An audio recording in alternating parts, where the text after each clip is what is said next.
Bismillahirrahmanirrahim. Assalamu alaikum dear student, this is lecture number 21.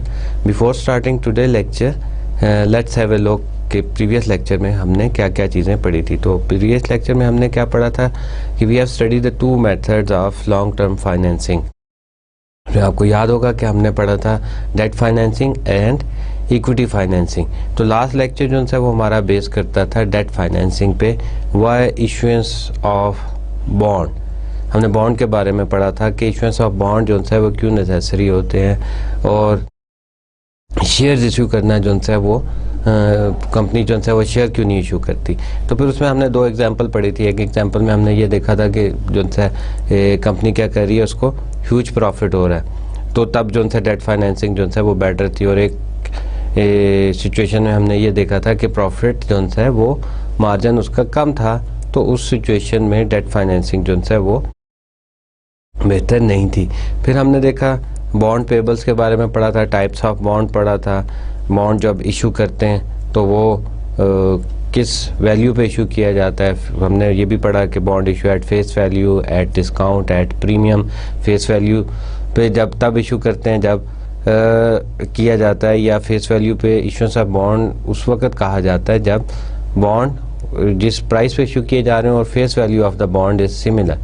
अगर face value से कम issue किए जा रहे हैं तो वो डिस्काउंट पे होगा, और अगर फेस वैल्यू से ज़्यादा इशू किए जा रहे हैं तो वो प्रीमियम पे कंसिडर किया जाता है। उसके बाद हमने पढ़ा था zero coupon bond. Zero coupon bond में क्या था कि कूपन जो है वो नहीं होता, यू बॉट द बॉन्ड और issue the bond at a certain price. और मेजोरिटी पे क्या होता है कि जो उसकी फेस वैल्यू होती है, यू हैव टू पे द फेस वैल्यू।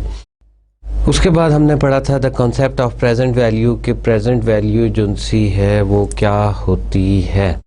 तो यूजली जो है वो स्टूडेंट यही समझते हैं कि जो प्रेजेंट वैल्यू है उसका मतलब ये है कि कल रुपए की कीमत जो सी है वो ख़त्म हो जाती है या डाउन हो जाती है, तो that's called the present value of money. लेकिन ऐसा नहीं है। प्रेजेंट वैल्यू का मतलब ये है कि you can invest the money in certain business, in certain banks, and you can multiply it with certain amount. तो होता यूँ है कि अगर आपको ऑप्शन दी जाए कि आप आज $2 लाख लेना चाहेंगे या आज से 2 साल बाद, तो आप प्रेफर करेंगे कि आप आज लें, क्योंकि you can do business, you can put into the bank. आप उसको बैंक में जमा करवा सकते हैं, बिजनेस कर सकते हैं, एंड यू कैन मल्टीप्लाई। और जो 2 साल के बाद लेंगे तो 2 साल के बाद आप उस 200,000 को 400,000 में कन्वर्ट कर सकते हैं, 500,000 में कन्वर्ट कर सकते हैं 2 साल के अंदर अंदर। तो इसलिए आप प्रेफर करते हैं कि you can do business. Bond redemption के बारे में पढ़ा था कि जी बॉन्ड जो है वो वापस हो सकता है, बॉन्ड को वापस जो है वो कॉल कर लेते हैं। इन्वेस्टमेंट इन बॉन्ड, पहले तो हमने पढ़ा कि जी बॉन्ड जो है कंपनी इशू करती है, कंपनी को पैसों की ज़रूरत होती है, और अगर जो है वो कंपनी के पास एक्सेसिव मनी हो तो वो बॉन्ड में इन्वेस्ट भी कर सकती है। लीज पेमेंट ऑब्लिगेशन के बारे में पढ़ा, डेफर्ड टैक्स के बारे में पढ़ा कि डेफर्ड टैक्स क्या होता है, क्यों किया जाता है, और फाइनेंशियल लीवरेज के बारे में पढ़ा कि you bought the money, you borrow the money at low interest rate and you invest it into high interest rate. तो आप जब उसको हाई इंटरेस्ट रेट पे जो है डिपॉजिट करवा देते हैं, जो स्प्रेड होता है उसको क्या कहते हैं, उसको फाइनेंशियल लीवरेज का नाम दिया जाता है। आज का जो हमारा चैप्टर है that is chapter number 11 and that is stock holder equity paid in capital. तो लास्ट टाइम तो हमने बॉन्ड्स के बारे में पढ़ा था, तो आज हम जो है वो स्टॉक होल्डर इक्विटी के बारे में पढ़ेंगे। That is the second methods of financing, और मेजर सोर्स जो है फाइनेंसिंग का वो यही होता है, that is the paid in capital. अब कॉर्पोरेशन के बारे में जैसे हमने पहले बात की थी, कॉर्पोरेशन जो सी है उसकी क्या क्वालिटीज़ होती हैं, क्या करेक्टरिस्टिक्स होते हैं। An entity created by law, कि ये बगैर लॉ के जो है वो नहीं बनती। Existence is separate from the owner, owner से जो है एंटिटी अलग होती है। पहली बात ये कि this is an legal entity. Legal entity का मतलब ये है, मीनिंग कि अगर किसी ने सू करना है तो वो ऑनर्स पे सू नहीं होगा, वो कंपनी पे सू होगा। लीगल एंटिटी इसलिए कहा जाता है, it is always establish, it is always run, it is always dissolve by the help of law. It is always establish by law run by law and dissolve by law.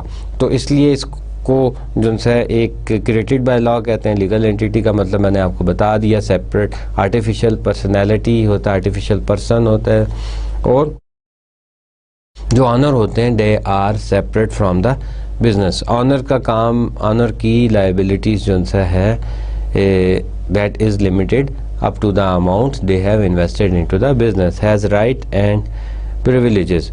और company के अपने rights और privileges होते हैं, जैसे मैंने आपको बताया, it is run by the law and dissolve by the law. अब बात आ जाती है ownership. Ownership can be the private or closely held. मतलब क्या होता है कि जी या तो प्राइवेट होती है, उसमें क्या किया जाता है कि जो within one family or friends जो है दे स्टार्ट बिजनेस, तो वो क्या करते हैं कि अपना अपना सरमाया जो है वो इकट्ठा करते हैं और इन्वेस्टमेंट करते हैं बिजनेस में, और शेयर्स जो हैं उसके जनरल पब्लिक को नहीं इशू किए जाते। तो ऐसी कंपनीज को जो है वो प्राइवेट लिमिटेड कंपनी का नाम दिया जाता है, जिसमें इन्वेस्टमेंट जो है जनरल पब्लिक से ना की जाए।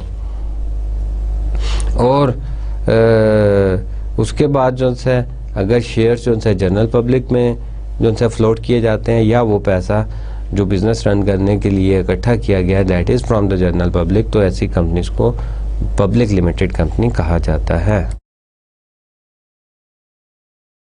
What are the advantages of corporation? इन कॉरपोरेशन के एडवांटेज क्या हैं? Limited personal liability for the stock holder. तो पहली बात ये कि जो लाइबिलिटीज़ हैं, मैंने आपको पहले भी बताया था कि liabilities are limited up to the amount of up to the amount which is invested into the business. जितनी अमाउंट जो है बिजनेस में इन्वेस्ट की है उतनी अमाउंट तक जो है क्या होता है कि लाइबिलिटीज़ होती है दैट स्टॉक होल्डर्स की। Transferability of ownership. ऑनरशिप जो है वो ट्रांसफ़र की जा सकती है। It very easy to transfer the ownership. Mean के जो शेयर्स इशू किए गए हैं, ये एक बंदे के पास शेयर है, ही इज़ द ऑनर, उतने पार्ट का जितने उसके पास शेयर्स हैं, तो वो शेयर्स जो है वो ट्रांसफ़र कर सकता है किसी दूसरे बंदे को, तो ऑनरशिप जो है वो ट्रांसफ़र हो सकती है। Professional management. प्रोफेशनल मैनेजमेंट क्या होता है कि इन कॉरपोरेशन में क्या होता है कंपनीज में कि they have huge amount of money. Huge amount of money होती है तो they can hire the professional peoples को हायर किया जाता है। और दूसरी बात यह कि जब भी कोई कुछ लोग अगर जो है प्राइवेट लिमिटेड कंपनी बना रहे हैं तो उस वक्त तक नहीं स्टार्ट करना शुरू करेगा जब तक वो अपने वो शख्स जो है उसमें वो प्रोफेशनल कैपेबिलिटीज़ ना हो। अदरवाइज जो है आपको पार्टनर्स नहीं मिलेंगे। अगर एक शख्स ऐसा है जिसने जो बिज़नेस स्टार्ट करना चाह रहा है and he is professionally incapable है, उसको उस प्रोफेशन के बारे में पता ही नहीं है, तो उसके दोस्त या उसकी फैमिली जो है उस बिज़नेस में इन्वेस्टमेंट नहीं करेंगे। ऑन द अदर हैंड क्या होता है कि the corporation has a large amount of money, तो वो प्रोफेशनल्स को हायर कर सकती है ऑन सैलरी। और फोर्थ नंबर पे क्या आता है? कंटिन्यूटी ऑफ एग्जिस्टेंस के इसकी लाइफ जो है अनलिमिटेड लाइफ होती है अप टू द सर्वाइवल, जब तक बिजनेस सर्वाइव कर रहा है उसकी लाइफ है। और अगर डिज़ोल्व करना है तो डिज़ोल्व करने के लिए भी बाय लॉ आपको ज़रूरत पड़ती है। लॉ के बगैर जो है आप इसको डिज़ोल्व नहीं कर सकते, लॉन्ग लाइफ होती है इसकी। And what are the disadvantages जो से हैं? That is the heavy taxation जो है कॉरपोरेशन पे that is very high rate. I think in Pakistan में दैट इज़ 40%, 30 to 40% जो है डायरेक्ट टैक्स जो है वो है। ग्रेटर रेगुलेशन रूल रेगुलेशंस के अंदर रहते हुए जो है आपको काम करना होता है। जैसे मैंने आपको बताया, it is always incorporated, run, manage and dissolve by the help of law. The cost of formation is little bit high. You have to complete the formalities, you have to hire the lawyer कि आपने corporation बनानी है, उसको register करवाना है, उसकी legal formalities पूरी करनी है, जो है एसोसिएशन ऑफ जो सा फॉर्म्स वो बनाना है, और उसके अलावा सो मैनी डॉक्यूमेंट जो है वो आपने बनाने होते हैं। अब पिछली स्लाइड में क्या पढ़ा कि ऑनरशिप जो है वो सेपरेट होती है।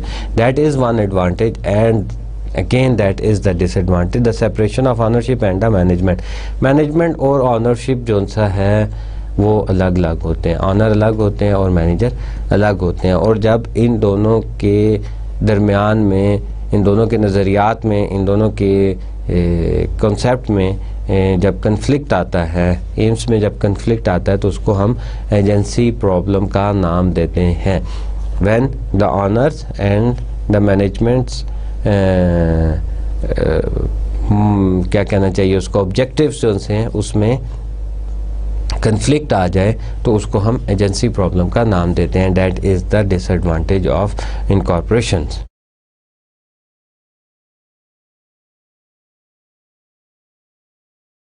अब कहते हैं public owned company face different rules, कि जो पब्लिक लिमिटेड कंपनीज होती हैं उसके by law public own corporation must prepare financial statement in the accordance with the GAAP, कि जो पब्लिक लिमिटेड कंपनीज होती हैं उसने क्या करना होता है कि बाय लॉ फाइनेंशियल स्टेटमेंट बनानी होती है। और बाय लॉ कौन सा law, that is the generally accepted accounting principle के मुताबिक जो सा उन्होंने स्टेटमेंट बनानी होती है। Have their financial statement audited bye an independent certified public accountant, जिसको CPA कहते हैं, सर्टिफाइड पब्लिक अकाउंटेंट का नाम दिया जाता है। तो आप कहते हैं कि जो भी स्टेटमेंट जो है वो आपने बना ली हैं, जैसे आपको पाकिस्तान में पता होगा कि मुख्तलिफ कॉरपोरेशंस जो हैं वो क्या करती हैं कि जब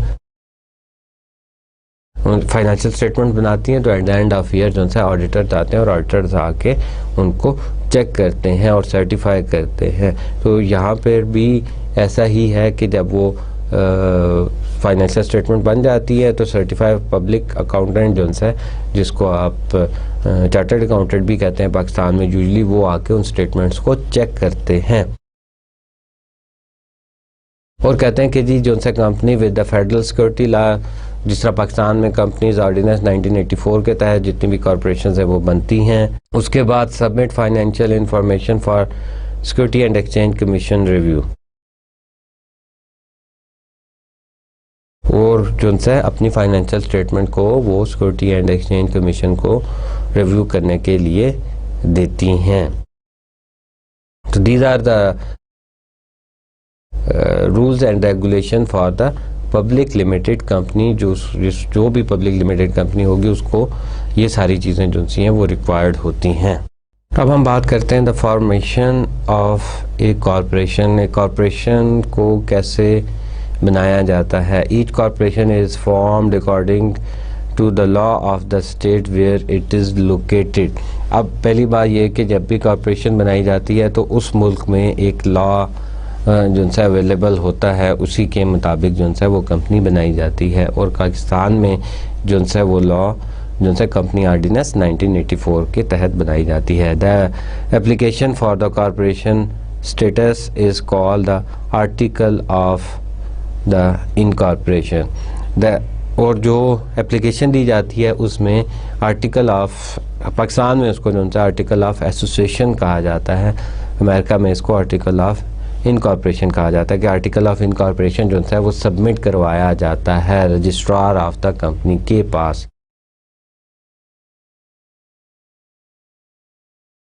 The costs associated with the incorporation are usually expensed immediately but amortized over 5 years of the tax purpose।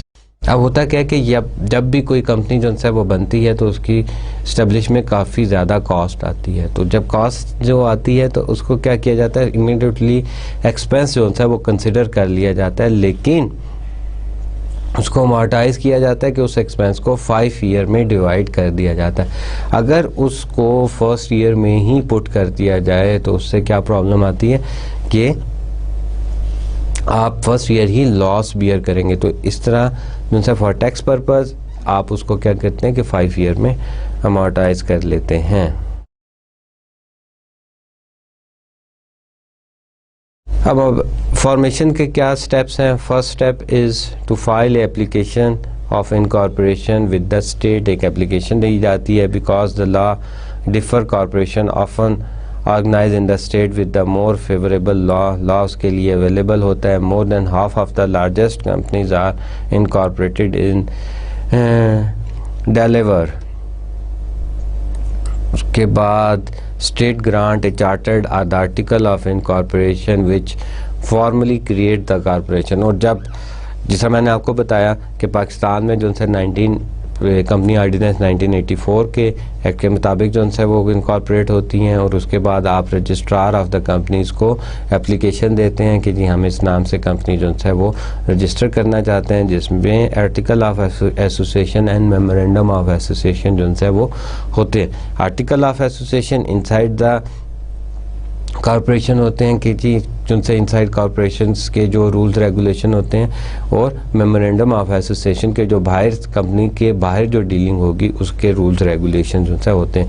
उसके अलावा इसमें सारी डिटेल होती है, कंपनी क्या बिज़नेस करेगी, उसका पेड अप कैपिटल क्या होगा, फंड्स कहाँ से जनरेट करेगी, एंड सो ऑन। उसके बाद आप एक नाम जो है कंपनी का जो है सिलेक्ट करते हैं, और कंपनी का नाम जो है आप रजिस्ट्रार को बताते हैं। रजिस्ट्रार चेक करता है ऑलरेडी अपने रिकॉर्ड में कि इस नाम से पहले कोई कंपनी रजिस्टर तो नहीं है। अगर पहले कोई कंपनी रजिस्टर होती है तो वो फिर आपको नाम चेंज करने का बता देता है। यूजली होता यूँ है कि when you are going to establish one business, तो आप क्या करते हो कि रजिस्ट्रार के पास जाते हो and then you ask I want to select this name, और वो चेक करके बताता हो कि this name is not registered. तो आप फर्स्ट ऑफ ऑल आप नाम को रजिस्टर करवा लेते हैं, एंड देन आप बाकी जो से फॉर्मेलिटीज़ पूरी करके डॉक्यूमेंटेशन जो सी है वो रजिस्ट्रार को सबमिट करवा देते हैं, और रजिस्ट्रार उस सारे डॉक्यूमेंट्स को चेक करते हैं, उसकी टीम वगैरह, and then they give you the article of incorporation के आपको एक सर्टिफिकेट मिल जाता है कि आपकी कंपनी जो है वो रजिस्टर हो गई है फॉर्मली। और फिर management and the board of director prepared by law which is operation rules and the procedure। और management and the board of directors जो से वही memorandum of association and the article of association जो है वो बनाया जाता है, और वो बाय लॉ बनाया जाता है जिसमें ऑपरेशन रूल रेगुलेशंस के बारे में बताया जाता है। फॉर्मेशन ए कॉरपोरेशन, उसकी क्या होगा, एंट्रीज क्या होंगी, तो let's have a look. On January 5th the firm paid the organization cost of $8,500. This amount include legal fee, taxes and licenses, promotion cost etc. तो अब क्या हुआ कि ऑन 5 जनवरी को एक कॉरपोरेशन जो बनी उसने क्या किया कि 8,500 अमाउंट जो चाहिए वो पे कर दी, legal fee, taxes and licences, promotion cost etcetera. अब इसकी एंट्री क्या हो गया, organisation cost on 5 January to cash account and 8,500 paid cost of the organisation, the corporation paid the organising the paid the cost of organising the corporation के corporation को जो है वो स्टेब्लिश किया गया। अब उसके बाद बात की जाती है कि right of stockholder. Stockholder के राइट क्या हैं, that is number 1 the voting rights उनसे होते हैं, स्टॉक होल्डर्स के होते हैं in person or by proxy. In person mean कि वो बंदा खुद होता है तो वो वोट दे सकता है, या फिर अगर वो नहीं है, एब्सेंट है, तो वो अपने राइट्स उनसे किसी और को दे सकता है और वो उसके बिहाफ पे वोट कर सकता है। Second is the proportionate distribution of dividend के डिविडेंड का जो भी प्रोपोर्शन जो है वो राइट्स हैं उसके पास कि वो डिविडेंड जब भी डिक्लेयर किया जाए उसका प्रोपोर्शनेट जितने उसके पास शेयर होंगे वो उसको मिलेंगे। And then third right is the proportionate distribution of the assets in liquidation. अब जब कंपनी इस्टेब्लिश हुई तो तब जो भी एसेट्स थे वो they are the property of the stock holder. Stock holders की प्रॉपर्टी थी, ऑनर की प्रॉपर्टी थी। अब डिविडेंड जब कंपनी प्रॉफिट अर्न करती है तो शेयर होल्डर्स को दिया जाता है, और एट द एंड अगर जो सा कंपनी डिज़ोल्व हो जाती है, एसेट को सेल करती है, then again that is the right of the stock holder, वो स्टॉक होल्डर का राइट है। अब कॉर्पोरेशन ऑर्गेनाइजेशन चार्ट जो है वो कैसे होता है कि स्टॉक होल्डर जो से they are on the top priority, stockholder सबसे ऊपर जो है वो आते हैं। आपके अनलिमिटेड कंट्रोल होता है उनके पास। Stock holder usually meets once in a year, जब उनकी once in a year meeting होती है तब ये मिलते हैं। And the stock holder select the board of directors, board of directors जो है वो स्टॉक होल्डर सिलेक्ट करते हैं, और वही लोग होते हैं जिनके पास शेयर्स होते हैं। उसकी कुछ रिक्वायरमेंट्स होती हैं, कितने % शेयर्स का होना ज़रूरी है बोर्ड ऑफ डायरेक्टर्स के लिए। And then board of directors selects the president, और प्रेसिडेंट को सिलेक्ट किया जाता है, और उसके बाद नीचे जो सा है वाइस प्रेसिडेंट जो है वो सिलेक्ट किए जाते हैं। वाइस प्रेसिडेंट सेक्रेटरी होते हैं, देन ट्रेजरर होता है, देन कंट्रोलर होता है, and then other vice president जो से होते हैं। This is the normal chart जो है वो आप इंटरनेट पे जाके और ऑर्गेनाइजेशन के चार्ट भी जो है वो सिलेक्ट कर सकते हैं और देख सकते हैं। लार्ज वैरायटी जो है वो अवेलेबल होगी, और इसी तरह डिपेंड करता है नेचर ऑफ द बिजनेस के कंपनी जो है वो किस किस्म का बिजनेस कर रही है।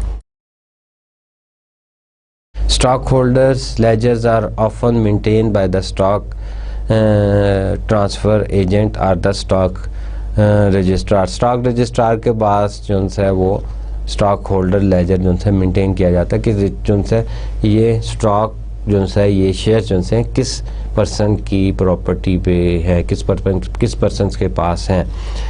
और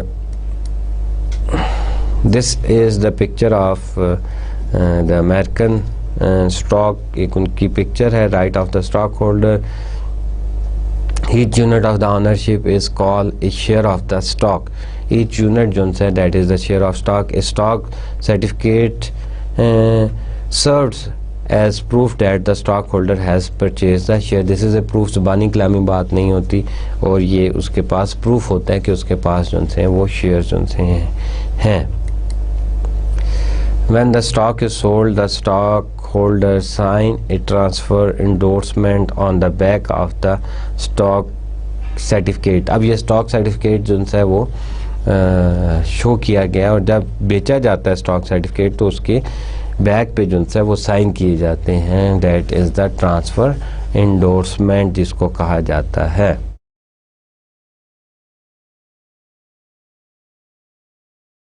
अब उसके बाद हमारे पास आ जाता है function of the board of director corporation organisation chart में। स्टॉक होल्डर्स के बाद हमारे पास बोर्ड ऑफ डायरेक्टर आ जाते हैं, selected by the vote of the stock holder. Stockholder के वोट से ये सिलेक्ट किए जाते हैं। Overall responsibility for managing the company, जो उनकी ओवरऑल रिस्पॉन्सिबिलिटीज़ यही होती है कि वो कंपनी को मैनेज करते हैं। जिस पर्पज़ के लिए कंपनी बनी है उस पर्पज़ को अचीव करने के लिए, उस ऑब्जेक्टिव्स को अचीव करने के लिए उस साइड पे कंपनी को लेकर चलें, और ऐसे स्टेप्स एक्शन लें ताकि कंपनी जो है वो प्रॉफिट अर्न कर सके।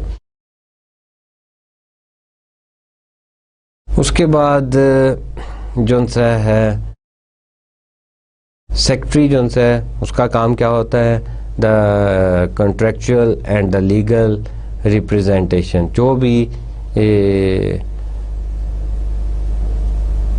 Contracts, legal obligations, legal action, या जो कुछ भी कॉन्ट्रैक्ट किया जाता है कंपनी का, that is with secretary. Secretary जो है वो उसका रिस्पॉन्सिबल होता है।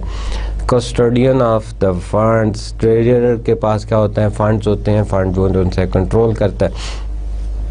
मैंने भी आपको बताया था कि दिस इज़ द स्मॉल, मैंने जो है आपको बताया कि this is the big head. अब ट्रेजरर के अंदर ट्रेजरर का हेड होता है, जो है डिप्टी ट्रेजरर होता है, असिस्टेंट ट्रेजरर होता है, देन उसके नीचे जो है ऑफिस अकाउंटेंट होते हैं, अकाउंटेंट जो है ऑफिस असिस्टेंट्स होते हैं, वो सारे जो है काम कर रहे होते हैं। But this is the big heads.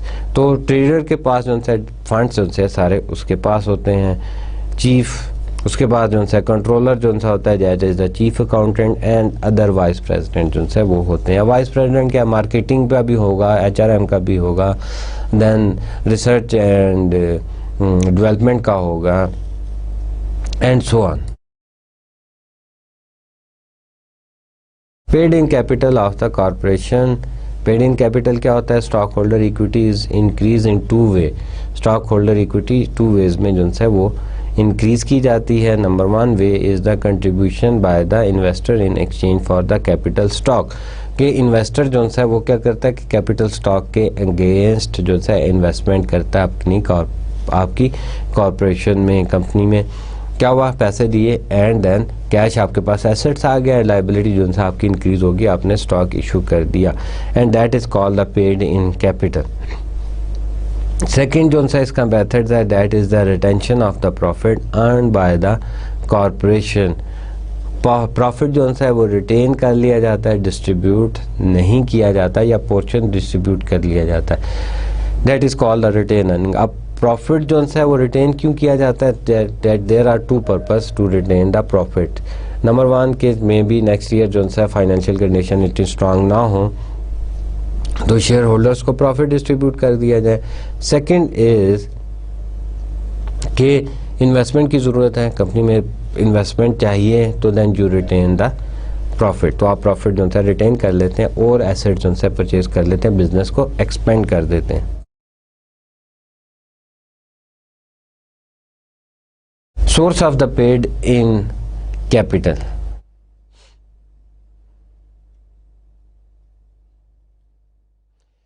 अब इस स्लाइड में आप ये देखें कि जो बिग सर्कल है this is called the authorise capital, the number of shares, total capital authorise कितना है।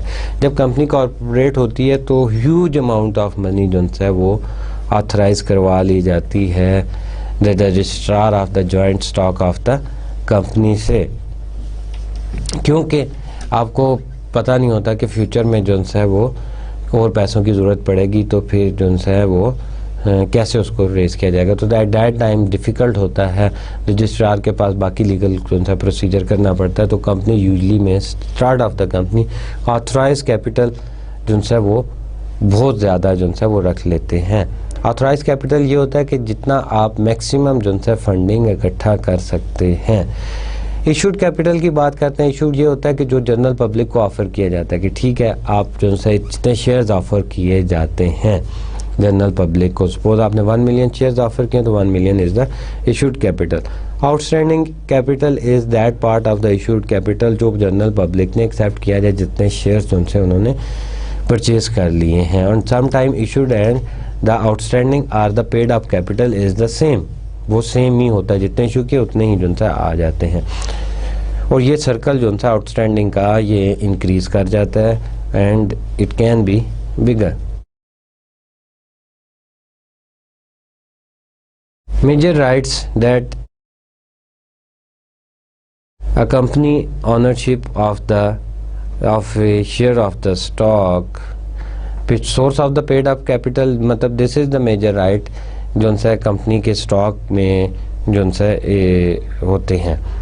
This is the major right that a company ownership of a share of the stock के मतलब इसका ये है कि अगर आपके पास स्टॉक्स हैं तो दिस इज़ द आपके पास एक ऑनरशिप है कंपनी की कि you are the owner, part of the ownership आपके पास है जितना वैल्यू का आपके पास शेयर है।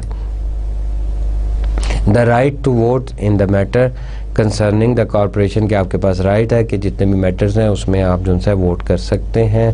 The right to share in distribution of earning, आप जो भी अर्निंग है उसमें आपके पास राइट बनता है कि आप वो अर्निंग जो है रिसीव कर सकते हैं।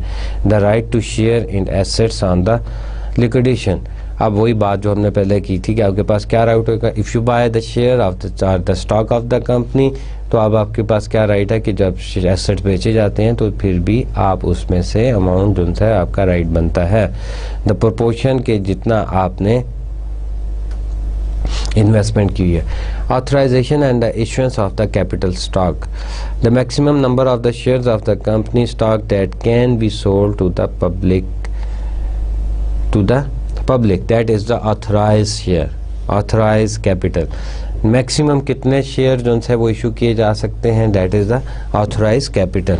उसके बाद issued shares are authorise shares of stock that have been sold, जो इशूड होते हैं, जो आपके लिए जो है आप मतलब कंपनी ने इशू कर दिए हैं for sold. Usually shares are sold through the underwriter, underwriter के थ्रू जो है फर्स्ट टाइम जब भी शेयर जो है वो इशू किए जाते हैं तो अंडरराइटर के थ्रू, किसी बैंक के थ्रू जो है वो सेल किए जाते हैं। Once it sell through the bank, तो फिर उसकी नेक्स्ट डीलिंग जो है वो स्टॉक एक्सचेंज में होती है। हम फर्स्ट टाइम इशू करते हैं that is the primary market, और जब ये फ्लोट करते हैं स्टॉक एक्सचेंज में तो that is called the secondary market. Unissued shares are the authorise shares of the stock that never have been sold, के जो उससे पहले जो है बेचने के लिए नहीं दिए गए थे। एक सर्कल शो किया गया और उसको हाफ कर दिया, हाफ मीन के आधे शेयर जो है आपने इशूड कर दिए और हाफ जो है दे आर अनइशूड शेयर। अब बात आ गई outstanding shares. Outstanding shares are the issue share that are owned by the stock holder. अब आपने क्या किया कि हाफ जो से हैं शेयर्स जो हैं वो इशू किए, हाफ आपके पास अभी अनइशूड शेयर है। अब उसमें से बात आ जाती है आउटस्टैंडिंग। आउटस्टैंडिंग शेयर्स कौन से होते हैं, they are issued, they are owned by the stock holder, जो स्टॉक होल्डर ने ओन कर लिए, खरीद लिए हैं, they are call the outstanding share. Treasury shares जो से वो कौन से होते हैं, treasury shares are issued share that have been required by the corporation, required कर लिए जाते हैं कॉरपोरेशन के पास, या फिर वो शेयर जिनकी ऑनरशिप जो है वो स्टॉक होल्डर्स के पास नहीं होती, तो they are called the treasury shares. Required कर लिए, आपने शेयर इशू किए, उसके बाद आपने खरीद लिए, वापस सम टाइम कंपनी जो है वो शेयर खरीद लेती है, तो ऐसे ही शेयर्स को ट्रेजरी शेयर्स कहा जाता है। स्टॉक होल्डर इक्विटी में par value is an arbitrary amount assigned to the each shares of the stock when it is authorized। एक जो सा वैल्यू होती है पार वैल्यू के, इस शेयर को पार वैल्यू क्या दी जाएगी, एक अमाउंट जो सा वो साइन कर दी जाती है, और that is called the par value or the face value। The market price is the amount that each shares of the stock will sell for in the market। अब par value वो होती है जो शेयर के ऊपर लिखी जाती है, वेरी सिंपल, शेयर के ऊपर जो वैल्यू लिखी जाती है और वो चेंज नहीं होती जब कंपनी स्टार्ट करती है, तो जब रजिस्टर होती है तो रजिस्ट्रार के पास, तो वो कंपनी क्या करती है कि बता देती है कि हम इशू करेंगे शेयर और एक शेयर की वैल्यू फेस वैल्यू इतनी होगी। उसके बाद जब प्राइमरी मार्केट में इशू करते हैं तो वो शेयर जो से पार वैल्यू पे ही इशू होते हैं, और उसके बाद क्या होता है कि जब वो सेकेंडरी मार्केट में स्टॉक एक्सचेंज में इशू किए जाते हैं, the market price is the amount, तो वो मार्केट प्राइस पे सेल किए जाते हैं। The market price is the amount that each share of the stock will sell for in the market, के वो मार्केट में जिस अमाउंट से सेल करता है। Classes of the stock holders की बात करते हैं, क्लासिफिकेशन में आ जाते हैं। The two primary classification of the paid in capitals are the common stock and preferred stock. The primary attractiveness of the preferred stock is that they are preferred over common as to the dividend. As you can see the picture, very interesting picture के money available for the dividend. You can see preferred stockholders जो से हैं वो front पे है, row में front पे है, the two persons are on the front and the common stockholders they are on the back. तो प्रेफर्ड स्टॉक होल्डर्स को क्या किया जाता है कि डिविडेंड में प्रेफरेंस दी जाती है, और कॉमन स्टॉक होल्डर्स को कब डिविडेंड पे किया जाता है, जब प्रेफर्ड स्टॉक होल्डर को डिविडेंड पे कर दिया जाता है। अगर पैसे बच जाते हैं तो फिर कॉमन स्टॉक होल्डर को डिविडेंड पे किया जाता है। तो इट मीन कि जब भी डिविडेंड डिक्लेयर होगा तो first right is for the common stock, not common stock, the first right is for the preferred stock. Classification of stocks में कॉमन स्टॉक की बात करते हैं। The basic ownership of the stock with rights to vote in election of the director, के director को वो उनके पास rights होते हैं कि वो डायरेक्टर सिलेक्ट कर सकते हैं। Shares in distribution of money and the purchase of the additional shares. Distribution of monies में भी राइट होते हैं उनके, और एडिशनल शेयर भी परचेज किए जा सकते हैं। प्रेफर्ड स्टॉक में क्या होता है? A class of the stock with preferential rights over common stock, जिसमें प्रेफरेंस जो सी दी जाती है, प्रेफरेंशनल्स राइट प्रेफरेंस दी जाती है over common stock in payment of dividend. Dividend उनको पहले दिया जाएगा, और कंपनी अगर लिक्विडेट हो जाती है तो एसेट को जब डिस्ट्रीब्यूट किया जाता है सेल आउट करने के बाद वो उस मनी को, तो तब भी पहले प्रेफर्ड स्टॉक को दी जाएगी और फिर कॉमन स्टॉक वालों को दी जाएगी। Stock holder equity common stock can be issued in 3 form. Common stock कैसे इशू किया जाता है? That is the par value common stock, non par common stock, the stated value common stock. All proceeds credited to the common stock treated like par value common stock, and the first one is the par value. अब इसमें 3 सी, number 1 the par value के par value पे जो face value उस पर issue किया जाए, non par value के उसकी पार वैल्यू जो उनसे नहीं होती, डिटरमिन किया जाता है कि what the people are willing to pay, and the state value common stock treated like the par value common stock के जिस तरह पार वैल्यू का होता है। तो आप पार वैल्यू को देखते हैं कि पार वैल्यू में क्या आता है। Issuance of the par value stock, record the cash received, the number of the share issue into the par value per share, जो नंबर इशूड किए हैं उतने into the par value of the share in the common stock account, the remainder is assigned to the contributed capital in excess of par। जो reminder रह जाता है उसकी जो बाकी अमाउंट होती है वो कहाँ इशू कर दी जाती है? Contributed capital in excess of the par. अब सबसे पहले आपने क्या करना है? नंबर ऑफ शेयर्स को पार वैल्यू से मल्टीप्लाई कर देना है, और उसके बाद जो अमाउंट रिमेनिंग रह जाएगी वो आपने शो कर देनी है contributed capital in excess of par, कि वो जो पार से ज़्यादा था। Prepare the journal entry to record an issuance of 10,000 shares of 2 par value stock for $25 per share।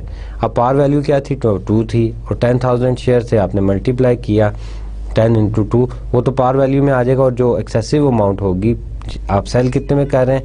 That is you are selling $8.25 per share which occurs on September 1st, 2003। अब इसकी entry क्या होगी? The journal entry to record the issuance of the 100 shares of the $2 par value stock for 25 per shares on December 1 should include a credit to common stock for the par value of the shared issue। Cash account आपके पास कितना आया? Cash तो आपके पास कितना आ रहा है? 10,000 share into 25 आपने multiply किया तो डेट इज़ 250,000 कैश आपके पास आ गया। कॉमन स्टॉक जो है, कॉमन स्टॉक की जो पार वैल्यू है डेट इज़ 2, 10 into 2 आपने मल्टीप्लाई किया तो that is the common stock. This is an liability, जैसे हम शुरू से ही वेरी फर्स्ट लेक्चर से पढ़ते आ रहे हैं। कॉमन स्टॉक क्या है? That is a liability. तो लाइबिलिटी जब इंक्रीज होती है तो क्रेडिट होती है, तो क्रेडिट कर दिया हमने। And contributed capital in excess of par, this is also a liabilities जो एक्सेसिव अमाउंट पे हुई है, दैट इज़ 230,000 जो पार वैल्यू से अबव थी। हमने शुरू में रूल्स में पढ़ा था कि जो पार वैल्यू से अबव होगी उसको हम क्या कर देंगे कि उसको हम 230,000 में एज सेपरेट जो है मेंशन करेंगे contributed capital in excess of par value. उसके बाद stock holder equity with the common stock, उसमें कैसे जो है हम बैलेंस शीट में कैसे शो करेंगे इसको? स्टॉक होल्डर इक्विटी में चले गए। Contributed capital common stock 2 par value 50,000 share authorise जो है 50,000 था। 10,000 share issued and outstanding is the same 20,000 आपके पास आ गए। Contributed capital in excess of par that is 230,000 आपके पास आ गया। Retain earning 65,000। No the total stock holder equity is $315,000। तो ये अब आपको पता चल गया कि जो सा है हमने इसको कैसे शो करना है बैलेंस शीट में लायबिलिटी साइड पे under the stock holder equity. उसके बाद प्रेफर्ड स्टॉक में जाते हैं, separate class of the stock typically having priority over the common shares in dividend and dividend distribution and the distribution of asset, और rate is usually stated कि rate इसका fix होता है। जब प्रेफर्ड स्टॉक इशू किए जाते हैं तो एक स्टेट रेट जो है वो फिक्स कर दिया जाता है। Distribution of asset in case of liquidity के जब कंपनी जो है वो डिज़ोल्व की जाती है तो एसेट्स की राइट्स होते हैं, उन शेयर होल्डर्स के राइट्स होते हैं। Other feature include the cumulative dividend right. Cumulative dividend right mean कि अगर 2 साल पिछले 2 साल डिविडेंड नहीं मिला तो वो कम्युलेट हो जाता है, और तीसरे साल अगर डिविडेंड डिक्लेयर कर रहे हैं तो पिछले 2 सालों का डिविडेंड भी उनको मिलेगा। That is called the cumulative dividend right. Usually callable by the company, जब कंपनी जो है चाहे वो शेयर जो है वो वापस ले सकती है। Normally has no voting right, और प्रेफर्ड स्टॉक के वोटिंग राइट्स जो है वो नहीं होते। कंपनी ने शेयर इशू किए, प्रेफर्ड स्टॉक, उसने अपना जो है एम अचीव कर लिया, जिस पर्पज़ के लिए इशू किए थे वो पैसे, वो पर्पज़ अचीव कर लिया। नाउ दे हैव मनी कि वो अपने बिजनेस में कर सकें, तो वो क्या करते हैं कि वो प्रेफर्ड स्टॉक को वापस बाय कर लेते हैं, कॉल कर लेते हैं, और मनी जो है वो पैसे उनको वापस कर देते हैं, और इनके पास वोटिंग राइट्स भी नहीं होते। We have now the non-participating preferred stock. A non-participating preferred stock is limited to certain amount. Assume 100 shares of the $4 non-participating preferred stock and 400 shares of the common stock and the following. अब क्या net income जो सी है that is 20,000, 250,000 and that net income is the 20,000, 55,000, 62,000, and amount retained 10,000, 20,000 and 40,000, amount distributed 10,000, 35,000 and 22,000. Preferred stock, preferred dividend 1,000 shares जो से preferred थे, dividend जो से उनका डिस्ट्रीब्यूट हुआ, and each year that is fix. जैसे हम यहाँ पे चेक कर सकते हैं कि dividend non participating preferred stock shares of the 4 and stock 400 shares of the common stock. तो अब जो कॉमन स्टॉक प्रेफर्ड स्टॉक को डिविडेंड दिया गया 1000 शेयर्स पे, that is 4,000, 4,000 and 4,000। Common dividend 4,000 shares जो से थे, that is 6,000, 31,000 and 18,000। Dividend per share जो है प्रेफर्ड स्टॉक का that is same $4 and $4, and common stock का जो डिविडेंड था दैट इज़ $1.5, 7.75 एंड 4.5। तो यहाँ पे डिविडेंड जो है क्या हुआ कि प्रेफर्ड स्टॉक का डिविडेंड जो है वो फिक्स होता है, और कॉमन स्टॉक का डिविडेंड जो है दैट इज़ नॉट फिक्स, वो चेंज होता है। जितनी भी अमाउंट जो है रिमेनिंग रह जाती है, जितना भी डिविडेंड डिक्लेयर किया जाता है, रिमेनिंग अमाउंट जो है वो इक्वल डिस्ट्रीब्यूट कर दी जाती है। अब 4,000 जब माइनस कर लिया था प्रेफर्ड स्टॉक का डिविडेंड, तो अर्निंग हमारी अमाउंट डिस्ट्रीब्यूटेड जो डिस्ट्रीब्यूट किया था, डिविडेंड डिक्लेयर किया था, वो 10,000 का था। तो रिमेनिंग अमाउंट हमारी कितनी रह गई थी, दैट इज़ 6,000। 4,000 माइनस किया, 6,000 रह गया। तो 6,400 में जब हमने डिस्ट्रीब्यूट किया 4,000 शेयर्स में, तो हमारे पास जो कॉमन स्टॉक डिविडेंड आया था दैट इज़ 1.5। फिर सेकेंड जो सा ईयर्स में हमारे पास 31,000 रिमेनिंग रह गई थी, वो हमने डिस्ट्रीब्यूट किया तो 7.75 पर शेयर आया, एंड देन 18,000, तो वो हमने 4,000 शेयर्स में डिस्ट्रीब्यूट किया, तो वो हमारे पास कितना आया, दैट इज़ 4.5 पर शेयर्स। लेकिन प्रेफरेंस हमेशा जो सी वो कॉमन स्टॉक को दी जाती है। Assume 1,000 shares of the $4 cumulative preferred stocks and 4,000 shares of the common stock. No dividend were paid in 2005 and 2006. So the preferred dividends are 2 years in arrear. अब इसका मतलब ये हुआ कि 2 साल का जो डिविडेंड है वो बाकी है। 2005 में भी नहीं दिया, 2006 में भी नहीं दिया। अब 2007 में सबसे पहले क्या होगा कि प्रेफर्ड स्टॉक को डिविडेंड दिया जाएगा, क्यूमुलेटिव प्रेफर्ड स्टॉक को डिविडेंड दिया जाएगा। On March 7, 2007 the board of the director declare dividend of 22,000। और मार्च 7 को क्या हुआ, 22,000 का डिविडेंड जो था डिक्लेयर किया गया। और लेट्स हैव अ लुक कि जो डिविडेंड जो है वो अनाउंस हो गया था। अब हम देखते हैं कि प्रेफर्ड स्टॉक को क्या किया जाएगा। प्रेफर्ड स्टॉक का जो सा डिविडेंड था दैट इज़ 4,000 इन 2005 एंड $4,000 इन 2006 और $4,000 इन 2007। तो जो क्यूमुलेटिव डिविडेंड आपके पास आएगा that is how much, that is 12,000। और टोटल डिविडेंड पेड 22,000 एंड 22,000 का डिविडेंड जो है वो डिक्लेयर किया गया। तो अब 12,000 तो पे कर दिया आपने प्रेफर्ड स्टॉक को एंड रिमेनिंग जो बचा दैट इज़ 10,000। तो 10,000 को जो डिविडेंड दिया गया दैट दैट 10,000 जो रिमेनिंग बचा वो डिविडेंड पेड किया गया किसको, that is to common stock. Preferred stock को डिविडेंड जो दिया गया है that is this 4,000 and 4,000, this become 12,000 and remaining 10,000 dividend is to for common stock. Cumulative preference stock में cumulative versus not cumulative dividend in arrear must be paid before dividend may be paid to common stock. Cumulative में क्या होता है, cumulative preference stock में कि dividend पहले common stock को दिया जाता है, एरियर पे किए जाते हैं dividend. In arrear must be paid before dividend में be paid in the common stock. Arrear सबसे पहले पे किए जाते हैं और फिर उसके बाद कॉमन स्टॉक को डिविडेंड दिया जाता है। Undeclare dividend from current and a prior year do not have to be paid in future years. तो जो डिविडेंड नहीं डिक्लेयर किया जाता उसको पे नहीं किया जाता फ्यूचर में। जो प्रीवियस ईयर में डिविडेंड नहीं डिक्लेयर किया था तो इसलिए वो फ्यूचर में नहीं पे किया जाएगा। That is non cumulative preferred stock.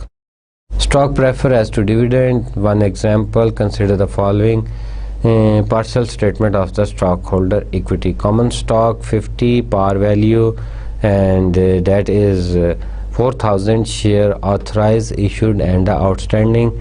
तो 550 पार वैल्यू थी, 4,000 से मल्टीप्लाई किया तो डेट्स बिकम 200,000। प्रेफर्ड स्टॉक 9% पे प्रेफर्ड स्टॉक है, $1,000 par value and 1,000 shares authorise issued and outstanding. तो ये जब आपने मल्टीप्लाई किया तो आपके पास कितना आ गया, 1,000 से 100 को, तो that is 100,000। The total contributed capital is $300,000।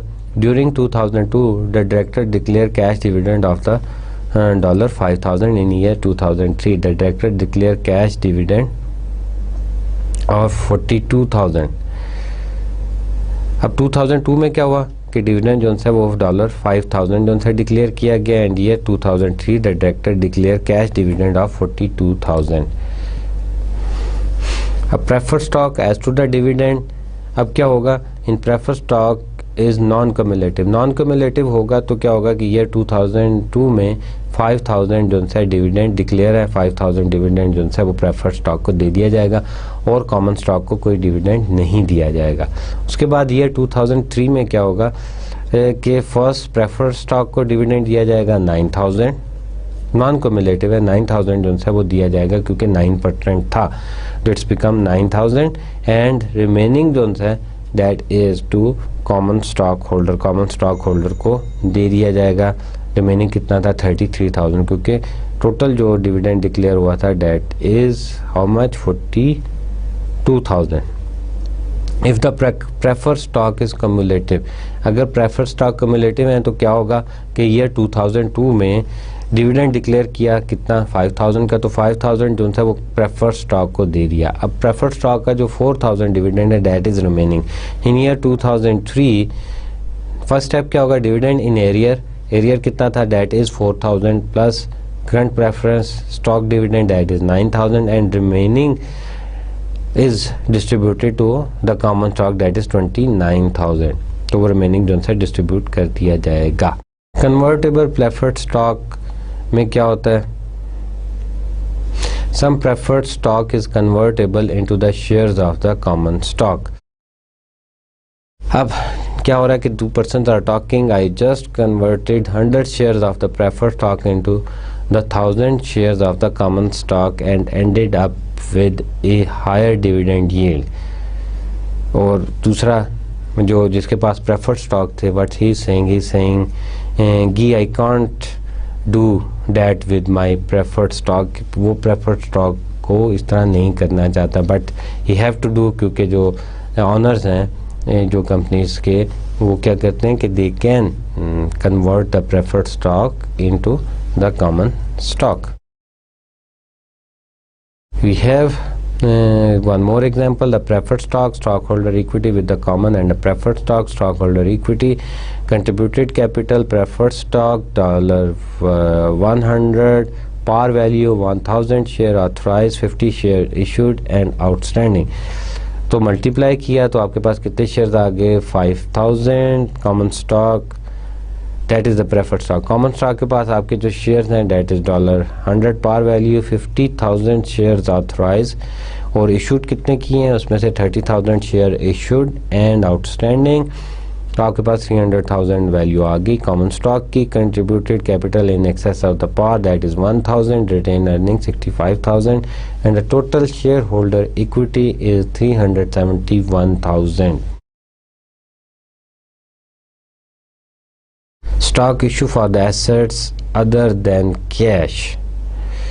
Company sometime issue stock in excess for non-cash assets।